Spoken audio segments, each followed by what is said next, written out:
Hello बच्चों, BMC online education में मैं आपकी शिक्षिका श्रीमती शीला रानी पांडे आप सभी का स्वागत करती हूँ। कक्षा 7वीं हिंदी नई विषय वस्तु लेकर मैं आपके समक्ष उपस्थित हुई हूँ।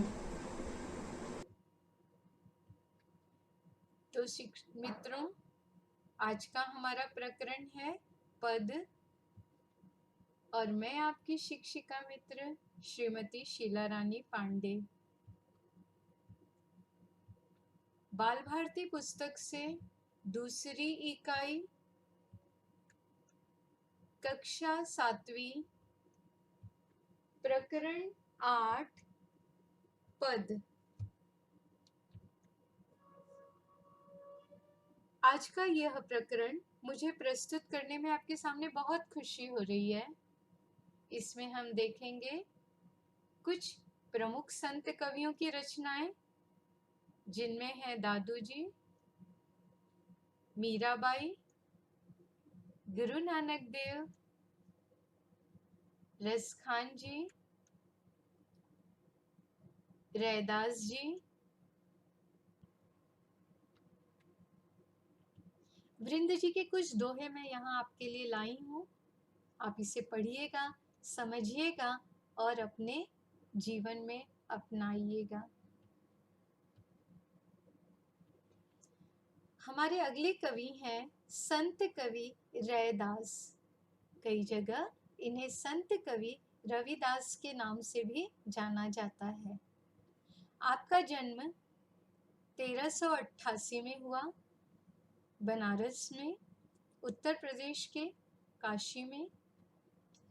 आपका निर्वाण 1518 में हुआ।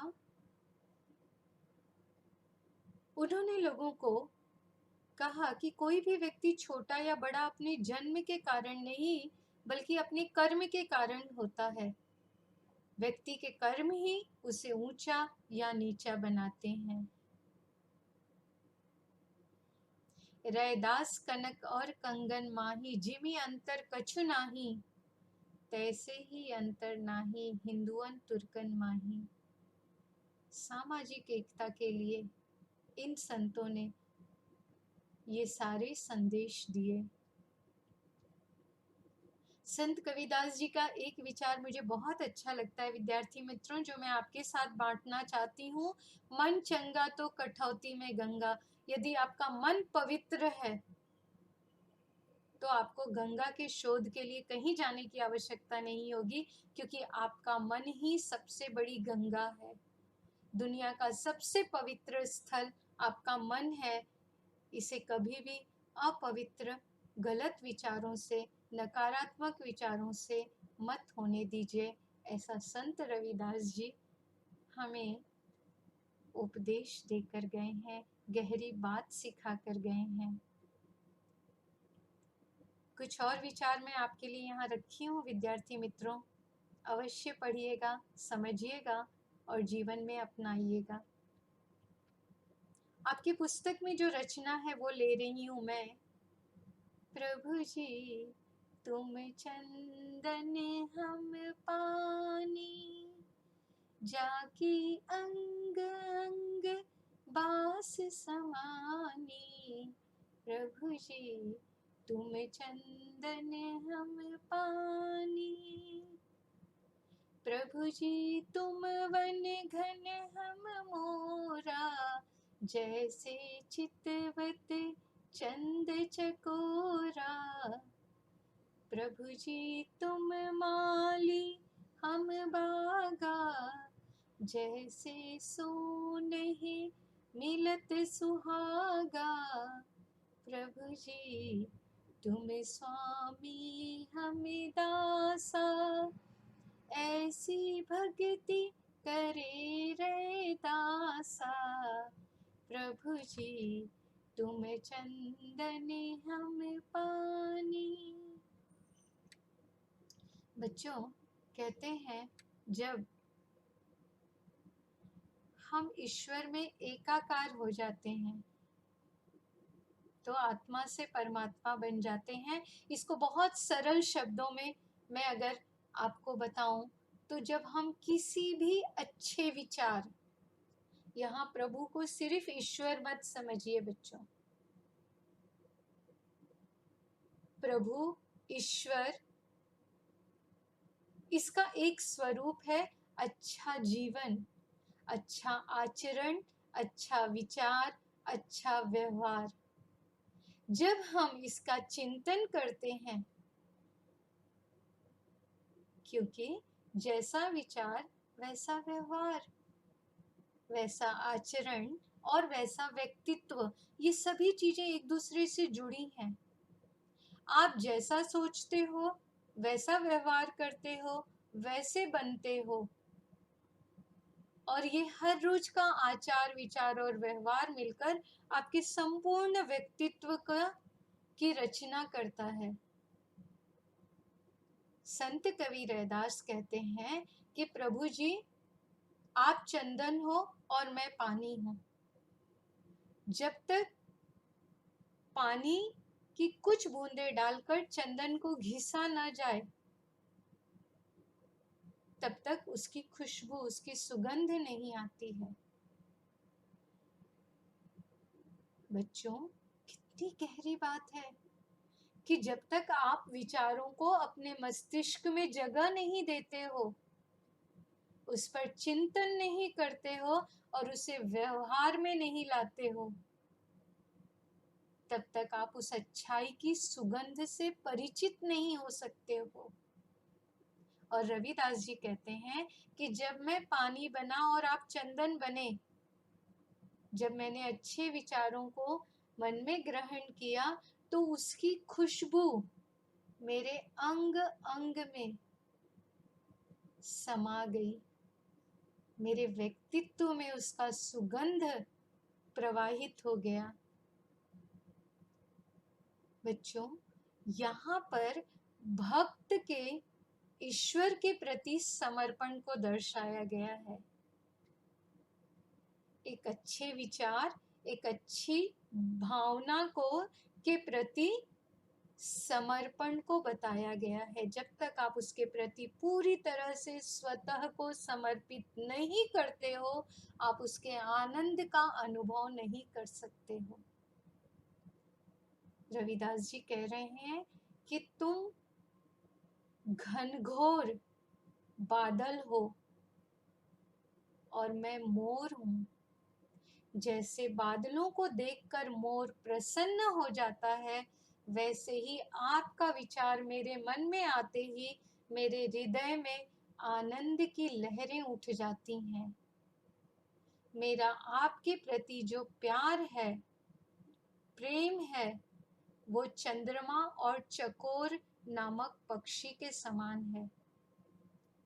विद्यार्थी मित्रों, चकोर नामक जो पक्षी है वो रात भर जग कर एक तक चंद्रमा को देखता रहता है, चंद्रमा के सौंदर्य को, चंद्रमा के प्रकाश को, चंद्रमा की शीतलता को ग्रहण करता है। उसी प्रकार रैदास जी कहते हैं कि आप चंदा हो, चंद्रमा हो, चांद हो और मैं चकोर नामक पक्षी हूँ। आपके बारे में विचार करके, मनन करके, चिंतन करके मैं आपकी शीतलता को, आपके सौंदर्य को ग्रहण करता हूँ और उसके आनंद को ग्रहण करता हूँ, अनुभव करता हूँ। तुम माली हो और मैं बाग हूँ। प्रभु जी, तुम माली, हम बागा। मेरे इस जीवन रूपी बगीचे को सुंदर आकार देने वाले, सुगंधित फूलों से, आचार विचार व्यवहार से सजाने वाले तुम माली हो।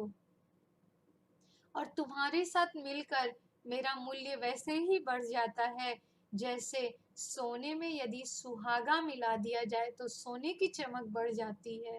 वैसे ही तुम्हारे संपर्क में रहकर, आपकी निकटता में रहकर मैं अनमोल हो जाता हूँ।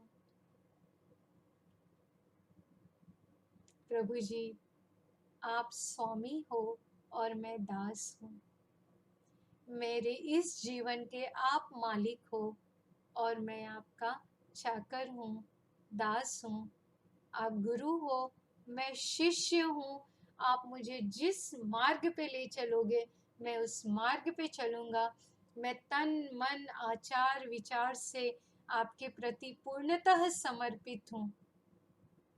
ऐसी भक्ति करे रहे दासा। मैं आपकी उसी प्रकार भक्ति करना चाहता हूँ जिस तरह से एक स्वामी के प्रति एक दास करता है। मैं पूर्णतः आपके प्रति समर्पित हूँ। विद्यार्थी मित्रों, जब हम किसी अच्छे आदर्श व्यक्तित्व को अपनाते हैं, वो कोई भी हो सकता है, वो आपके माता पिता हो सकते हैं, वो आपके गुरु हो सकते हैं, वो आपके आसपास का कोई महान व्यक्तित्व हो सकता है। जब इस प्रकार का समर्पण भाव हम रखते हैं तो हम एकाकार हो जाते हैं। हम उसके गुणों को स्वतः ही अपने अंदर विकसित होते हुए अनुभव करते हैं। कर्म की गठरी लाद के जग में फिरे इंसान, जैसा करे भरे वैसा भरे, विधि का यही विधान। ये उच्च विचार देने वाले कवि हैं कवि रसखान जी। आपका जन्म 1533 में हुआ, मृत्यु सन 1618 ईस्वी में। आपका जन्म स्थान दिल्ली है। वास्तविक नाम है सैयद इब्राहिमा। आपकी प्रमुख रचनाएं हैं सुजान रसखान एवं प्रेम वाटिका।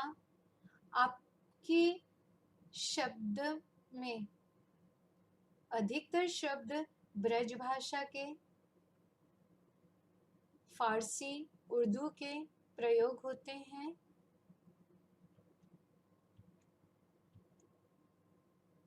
रसखान जी भी बहुत बड़े कृष्ण भक्त थे विद्यार्थी मित्रों, और उनकी रचनाओं में कृष्ण का इतना सुंदर वर्णन है ना कि जब आप पढ़ोगे तो कृष्ण की छवि आपके सामने आ जाएगी।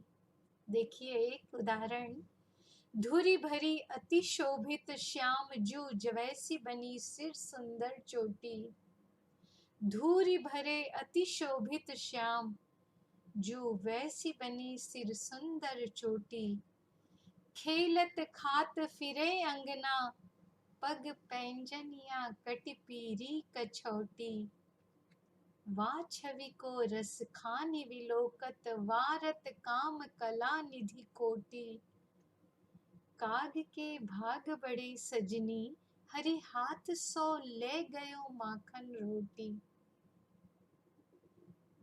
मैं बहुत विश्वास के साथ आपको कह सकती हूँ कि जब आप इसका अर्थ समझेंगे तो आपका आनंद कई गुना बढ़ जाएगा। रसखान जी कहते हैं, यहाँ कृष्ण के बाल्यकाल का, बचपन का वो वर्णन कर रहे हैं। कृष्ण खिसक खिसक कर चलना शुरू कर दिए हैं। हाँ, और जब वो खिसकते हुए पूरे घर में घूम रहे हैं तो विद्यार्थी मित्रों, उस समय किस आज के समान घरों में टाइल्स नहीं लगी होती थी, कच्ची जमीन होती थी। और उस कच्ची जमीन पर जब कृष्ण बकैया खींचते हुए चारों तरफ घूम रहे हैं, क्योंकि वो खिसकते हुए चलना सीख रहे हैं और नई कला सीखे हैं तो उसका आनंद ले रहे हैं, तो वो पूरे घर में घूम रहे हैं। और घूमने की वजह से उनका शरीर जो है वो धूल से भर गया है। रस खान जी कह रहे हैं कि उस धूल से भरे हुए शरीर में भी श्याम कृष्ण कन्हैया जो हैं वो बहुत शोभित हो रहे हैं, बहुत सुंदर लग रहे हैं। और ऊपर से उनके सर पे घुंघराले बालों से को पकड़कर माता यशोदा ने एक सुंदर सी चोटी बना दी है। कल्पना कीजिए, सुंदर सी लटकती हुई घुंघराले बालों वाली चोटी और उसमें धूल से भरे हुए हमारे कृष्ण कन्हैया अति सुंदर लग रहे हैं, बहुत ही सुंदर लग रहे हैं। आंगन में, घर के आंगन में वो चारों तरफ घूम घूम कर खेल रहे हैं और उनके पग में, उनके पैरों में पैंजनियां, पायल खनक रही है, छम छम की आवाज से बज रही है, एक सुंदर सी ध्वनि का निर्माण कर रही है। उनके श्यामल रंग पर उनके कमर में पीले रंग की लंगोटी बंधी हुई है। श्यामल शरीर वाले, सांवले शरीर वाले कृष्ण के घुंघराले बालों से माता यशोदा ने एक चोटी बांध दी है और उनके कमर पे पीले रंग की लंगोटी बंधी हुई है। सांवले रंग और पीले रंग का संयोजन देखिए। और हमारे ये छोटे से कृष्ण जी पैरों की पायल की छन छन के साथ पूरे आंगन में खेल रहे हैं और खाते हुए घूम रहे हैं। कवि रसखान जी कह रहे हैं कि इस छवि को जब मैं निरखता हूँ, विलोकत हूँ, मैं देख रहा हूँ, तो इस कला निधि पर कृष्ण को 16 कलाओं से परिपूर्ण व्यक्तित्व वाला माना जाता है। और इस सौंदर्य पर मैं न्यौछावर हो रहा हूँ। वो सभी कलाएं जो हैं वो कृष्ण दर्शा रहे हैं और मैं उस पे न्यौछावर हो रहा हूँ। और बच्चों, इसी बीच पता है क्या घटना हुई? कृष्ण को माता यशोदा ने रोटी में मक्खन लपेटकर हाथ में पकड़ा दिया था, जिसे पकड़कर खाते हुए कृष्ण जो हैं वो अपनी पायल छम छम बजाते हुए आंगन में घूम रहे थे, खा रहे थे और खेल रहे थे। और ये दृश्य कौवा बहुत देर से देख रहा था और जैसे ही उसको अवसर मिला वो उड़कर आया और कृष्ण के हाथ से माखन लगी हुई रोटी लेकर उड़कर भाग गया और कृष्ण की वो जूठी रोटी उसने खा ली।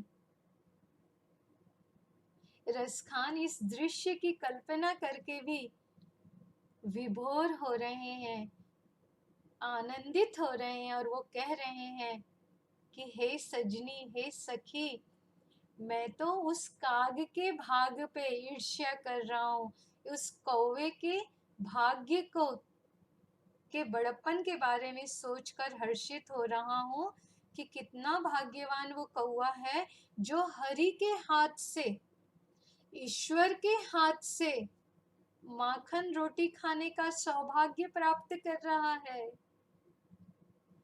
कितनी सुंदर रचना है ना बच्चों।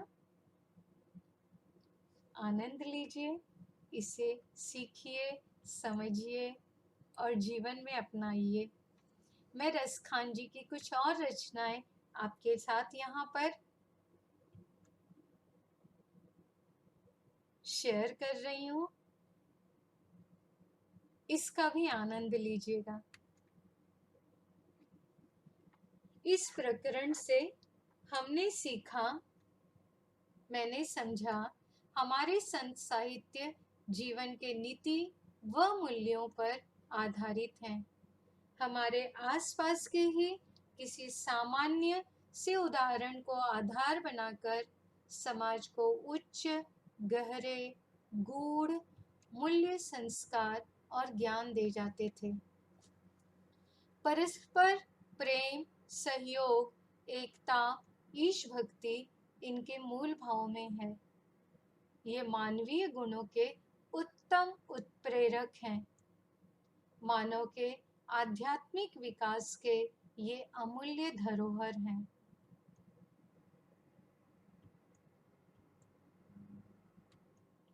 शब्द वाटिका में कुछ नए शब्द देखते हैं विद्यार्थी मित्रों। यहाँ बहुत से शब्द जो हैं वो ब्रज, अवधी और मैथिली भाषा के हैं और कई बार अपभ्रंश रूप में हैं। तो मैं आपके साथ उसका शुद्ध स्वरूप और उसके लिए समानार्थी शब्द यहाँ आपके लिए लेकर आई हूँ। घीव, घीव का अर्थ है घी। दूजा, दूसरा, एके, एक ही। शोधि करी, शोध करके, खोज करके। देखा, देखा। रतन, रत्न, ये उसका शुद्ध स्वरूप में आपके लिए लिखी हूं यहाँ। अमोलक, अमूल्य, सबय, सभी, सब कुछ। कृपा, कृपा, दया, अनुकंपा। हरस, खुशी, आनंद, हर्ष।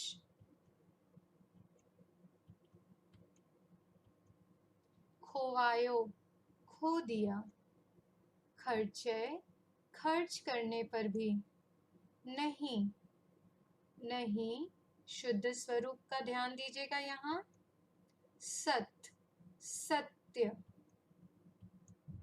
भव सागर, संसार रूपी सागर। तरी, तैर। हरखी, प्रसन्न होकर। स्नेह, स्नेह। अरु, और। भय, डर। माटी, मिट्टी। शोक, शोक। निंदा, आलोचना, बुराई। कंचन, स्वर्ण, कनक, सोना। फेर न हवे, फिरना होगा। कपट, छल, फरेब, धोखा, चालाकी। काट, लकड़ी। दूजी बार, दूसरी बार।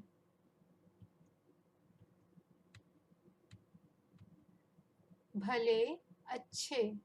सो, समान। जौ, जब तक, जाकी, जिसकी। बोलत नाही, बोलते नहीं। जानी परुतु है, पता चलता है। काक, कौआ, काग। पिक, कोयल। ऋतु, ऋतु। घन, बादल, मेघ, जलद। बास, महक, खुशबू, सुगंध। दासा, दास, चाकर, नौकर। स्वामी, मालिक। बाग, उद्यान, बगीचा। सोनही, सोने में। जू, जैसे। भक्ति, भक्ति।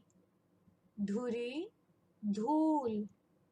अति, अत्यधिक, बहुत अधिक। शोभित, सुंदर लगना, शोभा देना। श्याम, श्याम। पैंजनिया, पायल।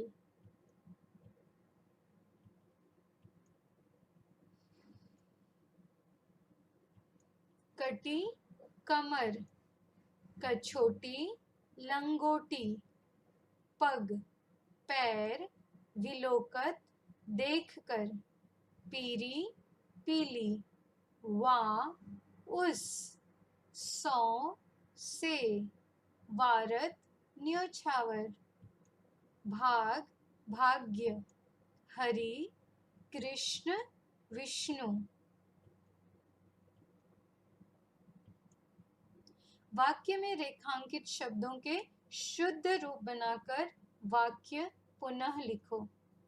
पहला वाक्य है, वह पाठशाला नहीं आया क्योंकि वह बीमार है। बच्चों, इस तरह से हम लिखते समय अक्सर अशुद्ध शब्दों का प्रयोग करते हैं या अशुद्ध लेखन करते हैं।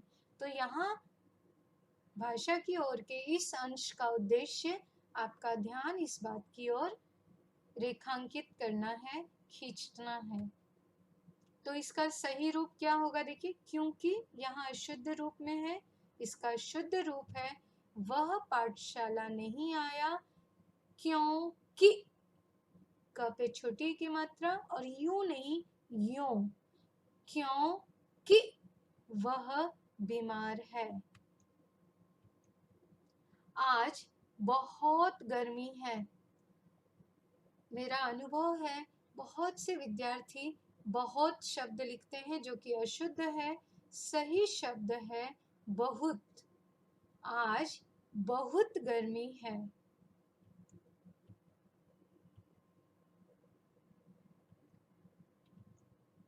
बारिश के होने से जंगल हरा भरा हो गया। देवनागरी लिपि की एक विशेषता है बच्चों कि हम जैसे बोलते हैं वैसे लिखते हैं। तो अगर आप अशुद्ध बोलेंगे तो आप अशुद्ध लिखेंगे। अब देखिए, बारिश, सही शब्द जो है वो है बारिश, बारिश, बा, जबकि यहाँ भा शब्द का प्रयोग किया गया है जो कि गलत है। बारिश के होने से जंगल हरा भरा हो गया। अगला वाक्य, उसने पूछा कि क्या साहब अंदर हैं? जब हम दो वाक्यांश को जोड़ते हैं तो क पर बड़ी ई की मात्रा नहीं होती है, छोटी ई की मात्रा होती है। तो सही वाक्य होगा, उसने पूछा कि, क पे छोटी ई की मात्रा, क्या साहब अंदर हैं? अब देखो, वाक्यांश उसने पूछा और दूसरा है क्या साहब अंदर हैं। इन दोनों को जोड़ने का कार्य कर रहा है कि अव्यय। तो इसमें हमेशा उस स्थिति में क पे छोटी ई की मात्रा होती है और सही शुद्ध स्वरूप होगा, उसने पूछा कि क्या साहब अंदर हैं? मैं कल मुंबई जाऊंगा। जाऊंगा बड़ा छोटा वो है, जाऊंगा। मैं कल मुंबई जाऊंगा। जाऊंगा शुद्ध रूप है, मैं कल मुंबई जाऊंगा। जाऊंगा बड़ा ओ लगेगा।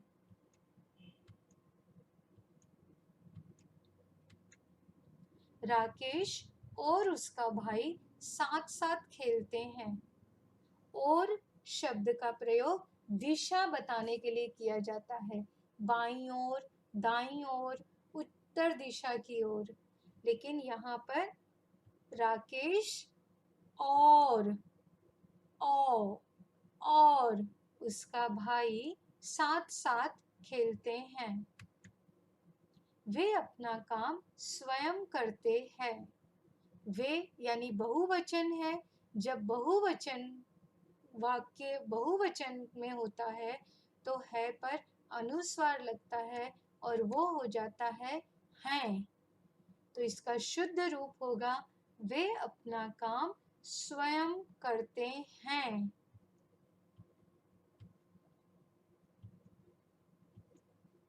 मैं अपनी पढ़ाई पूरी करके खेलने जाती हूँ।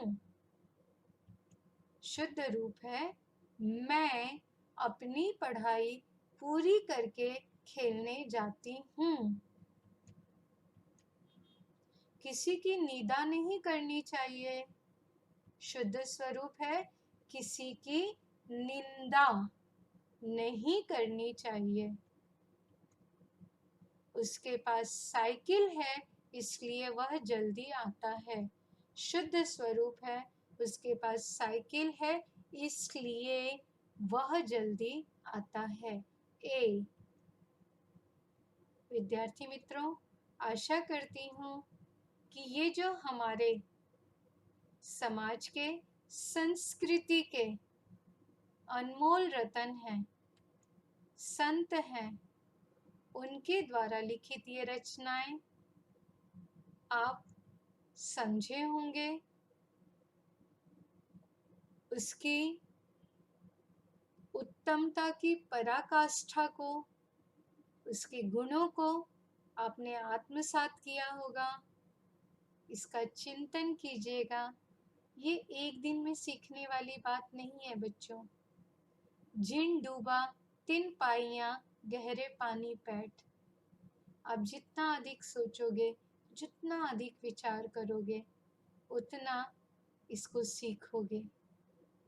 आपसे एक रिक्वेस्ट है, विनती है, इन्हें जरूर पढ़िएगा, सुनिएगा, समझिएगा और आत्मसात कीजिएगा, जीवन में अपनाइएगा। धन्यवाद। तो बच्चों, मैं आशा करती हूँ कि आज का ये अंश आपको बहुत अच्छी तरह से समझ में आया होगा।